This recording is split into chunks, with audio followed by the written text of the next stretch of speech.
I found myself on Black TikTok recently. I don't know how I got there, okay? But I just have a message to my fellow white people. Hey guys, we're so stinky. We are so smelly, you know? We are just so smelly. And I think here's what I've pulled, okay? All right. I feel as if, first of all, a washcloth, it's so cheap. It's so cheap. It's so handy. Yeah, it is. And it can, fun fact, it goes in the washing machine so you don't need to keep buying. Anyway, you know it's not working, and here's what I'm hearing. Here's what I'm hearing is happening. A little soap, a little, all done. Hey guys, your body's bigger than that. You know, when I'm coughing because I just ripped a crazy dab, my kneecaps sweat. You know, my kneecaps are sweating. My children probably bathe maybe once a week. Can you talk to him about this? And they don't use. Michael's a fourth Japanese. He thinks they have to bathe every day. Can you? One time we had somebody on and they were talking about this, and when the clip went viral and they said we were abusing people, I was like, oh Lord. They said something about privilege too. I was like, what? I didn't know how that works. No, I said that I did delayed bathing with both my kids. After they were born. That's because why would you need to? Why are they dirty? Talk to us about how you only bathe your kids once a week. I want to know more about that. Well, first off, I just let my kids do what they want to do. I have 4 children. I'm not going to fight with my kids over little stupid things like bathing. Agreed. Like, what's the age gap again? Almost 10, 7, 5, and 2. Woo, you're in it. Yeah. So you don't make them bathe every day. You'll just do when they want to once a week. If it's once a week, you know, like now they swim. We have a pool and they swim in the summer. So I guess we call that bathing. So it's probably even less than that, you know, but no, we tell it like our kids have autonomy over their bodies and their rooms, assuming, you know, and they can make all the choices around that, assuming they're safe. I was just informed that there are people who use washcloths in the shower. As a grown adult, are you serious? This can't be real. You're telling me that you were going to use a bacteria-infested cloth rather than just using your hands? You can literally wash a washcloth after using it. You know, like how you wash your clothes, you put it in the washing machine, and it cleans it so you can use it again. Also, you can have more than one washcloth. You see this right here? This is my washcloth, which I use when I'm taking a shower. When I'm done with it, I'm going to wash it so I can use it again. And if for some reason I couldn't use it, I would just get a different one. And yes, many grown adults like myself use a washcloth or a sponge or some item to cleanse their bodies that isn't their bare hands. And they're not expensive at all. You can get a pack of them at almost any store for less than $5. And if you care about basic hygiene, which you should, it's worth the money. I personally have not used a washcloth in the shower in at least a decade. Hand does just fine.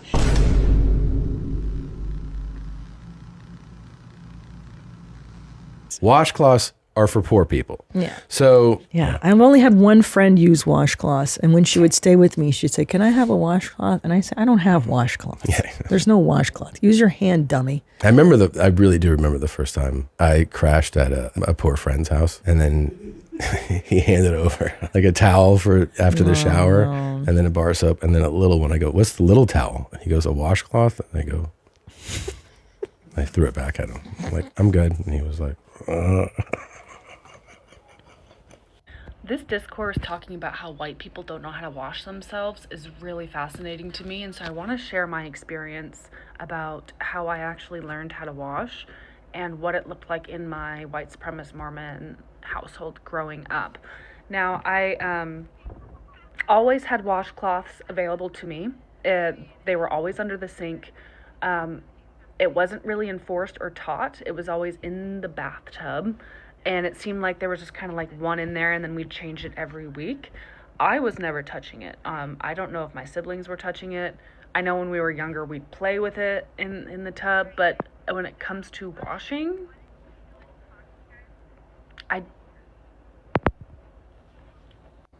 the grossest thing that still grosses me out to this day thinking about it is how we would share bathwater. I had 4 siblings. We'd all share bathwater. When we were younger, it was either like 2 and 2 would go, or like after we'd each go in the last person's bathwater.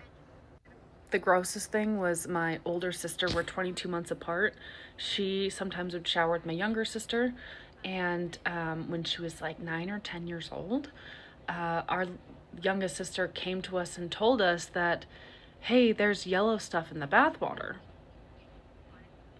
And my older sister tooted. And we're like, what? We ended up getting out of my older sister that she was peeing in the bathwater. Now, mind you, me and her are 22 months apart. We shared bathwater my entire childhood.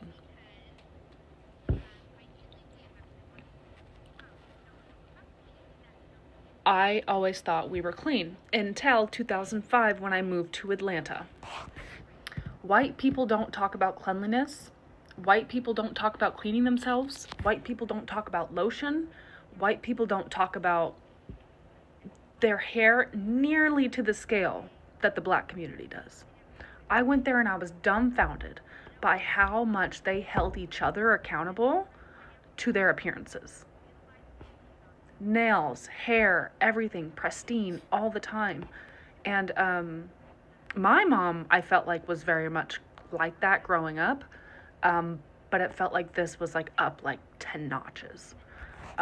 So that's kind of where I learned most of the things you should be doing, like moisturizing after you shower. I learned that in Atlanta. White people, how many times y'all shower a week? Because I saw a lady on TikTok say she only showered 2 times a week. And if her kids get in the pool, then that count as one of the times they showered. Who, when, why, where, and what the fuck? Because ain't no way in fuck y'all ain't baby. What's going on, ladies and gentlemen? I trust that you're doing well today, and welcome to yet another interesting episode. So guys, before I kick off, or rather before I start, I want to say thank you very much for those people who support me constantly, for those people who have come across my channel, and please share and subscribe. So apparently what is being looked at, something that is very not okay, and the country that depicts itself as the most civilized people, the most civilized individuals, and the most civilized race, as they call it, you know. So apparently white people don't like water, and when I say they don't like water, I just don't mean they don't like seeing water or they don't like drinking water. Yes, they drink water, but tell me how, or rather where do you get the nerves to say that you sit there probably a month or weeks and you don't shower, because for you feel that showering once is okay, like you can just shower once and go months or weeks without showering. And what is very upsetting, or rather disturbing, is that you see professionals, like they just sit down. These are professionals that you maybe are expecting to have like a better examples to tell kids, like, you know what, you've gone outside, you have played, you have some dirt on you, so you just come inside the house, you change your clothes, you don't bathe, and you go to sleep. It doesn't sit well. And I'm asking myself, is it some culture? Like, is that how people are? Because I feel like even not bathing 2 days, you've not showered, it's something insane. Because you know what, like, again, like your body has dead skins. So I'm just wondering, like, how nasty can that be? How that can be very, very nasty. Like, you going months without bathing and you feel like it's okay. You guys will sit in an arena and speak that you don't shower. Like, there's a creator in this particular video who actually is saying that using a bath cloth is like a poor people thing, and she had like a housemate and she could ask for a bathcloth, and she's like, yeah, you know what, darling, that's like a poor people thing. And I'm like, using a bathcloth, how is it a poor people thing? Because you need to scrub yourself. Let's say, for example, you've been out the whole day, there's sun, there's dust, and then you come to the house, you change to wear clean clothes without showering. So remember, you are sweating, and all that sits well with you, and you actually have the nerves to sit down, relax, and make fun about it, that you guys don't shower at all. And also with the kids, like, I feel like with the kids, when they go outside to play, it's upon you as an individual. You know, like when you sit and you just say, like, my kids, they shower once a week for kids. Kids who go outside, sweat, and play. And that is the moment that you find that even your kids are going to be developing bacteria. That is the moment that you find that you have like very bad skin condition. And it's because you don't shower. And since when did using a bath cloth a poor people's thing? Because I think like if using a bath cloth is a poor people thing, then I think like 80% of the world is then poor, you know? So ladies and gentlemen, this is a topic that really got me. I was like literally laughing, because tell me, why would you not shower? Like maybe I would say like maybe one day would be ideal, I would say, but that depends, like what have you been doing? If you've been into the house, like maybe you took a shower at night and then you've been in the house the whole day, sometimes you might go a day, or maybe you are camping and things like those, but more than a day, that is so diabolical, guys. So ladies and gentlemen, just in case you're new here, my name is Yvonne and you're welcome to being part of my online family. I really appreciate it, and thank you so much for subscribing to my videos. Thank you for sharing, thank you for your comments, and let me know what you think about this topic down below the comment section. And you know how we do. Until next time.